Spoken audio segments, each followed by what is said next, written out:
Definisi media pembelajaran. Definisi media pembelajaran secara bahasa Latin yaitu medium instruction. Medium ialah perantara atau pengantar.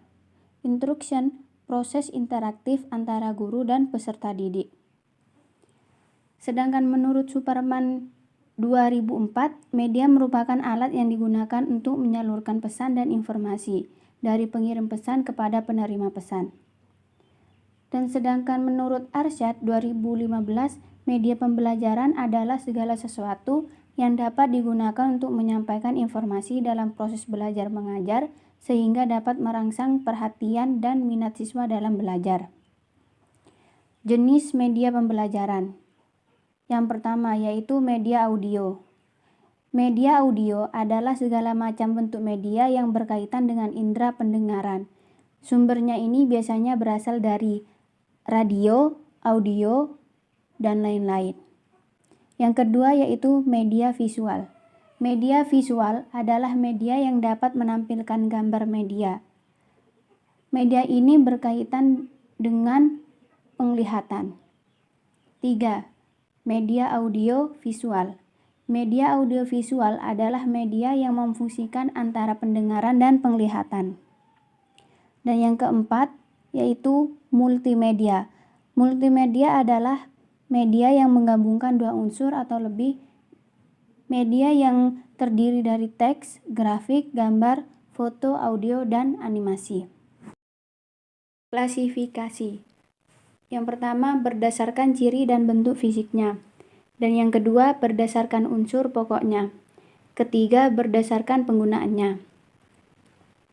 Pembelajaran merupakan proses komunikasi antara guru dan siswa.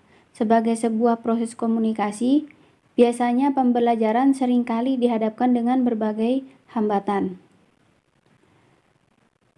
Macam-macam hambatan tersebut yaitu pertama, yaitu hambatan psikologis. Hambatan psikologis biasanya terjadi pada seseorang yang memiliki gangguan pada pendengarannya dan penglihatan. Kedua, hambatan fisik. Hambatan fisik merupakan sesuatu yang berhubungan dengan wujud atau tubuh manusia. Contohnya, seseorang yang mempunyai keterbatasan tunawicara atau tunarungu. Ketiga, yaitu hambatan kultural. Hambatan kultural, hambatan yang terjadi pada perbedaan bahasa yang dipakai atau bahasa yang tidak sama. Di sini terdapat tabel kuantitas indera. Bisa dilihat dalam tabel tersebut yaitu indera melihat memiliki kuantitas 75% dan indera mendengar memiliki kuantitas 13% dan indera merasa, mencium dan meraba memiliki kuantitas 12%. Fungsi media pembelajaran matematika. Yang pertama yaitu sumber belajar. Yang kedua fungsi manipulatif. Fungsi manipulatif ini fungsi yang menampilkan kembali dari suatu kejadian peristiwa dengan berbagai cara. Yang ketiga yaitu fungsi fiksatif. Kemampuan suatu media untuk menangkap, menyimpan, menampilkan kembali suatu objek atau kejadian yang sudah lama terjadi. Dan yang keempat fungsi distributif.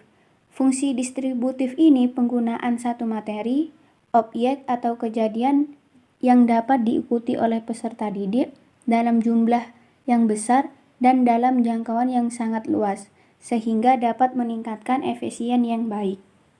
Yang kelima yaitu fungsi semantik. Fungsi semantik ini berkaitan dengan meaning atau arti dari suatu kata, istilah, tanda, atau simbol. Dan yang keenam, fungsi psikologis. Fungsi psikologis ini fungsi yang kognitif, fungsi imajinatif, dan fungsi motivasi. Karakteristik pertama yaitu karakteristik ciri fiksatif, dan yang kedua ciri manipulatif, ketiga ciri distributif. Manfaat media pembelajaran matematika. Yang pertama yaitu dapat memperluas cakrawala sajian materi. Sajian materi ini diberikan pada pembelajaran dalam kelas. Contohnya seperti buku, foto-foto, dan narasumber. Yang kedua, peserta didik dapat memperoleh pengalaman beragam selama proses pembelajaran. Dan yang ketiga, dapat memberikan informasi yang akurat dan terbaru. Misalnya, informasi ini didapat dari penggunaan buku teks, majalah, dan orang sebagai sumber informasi.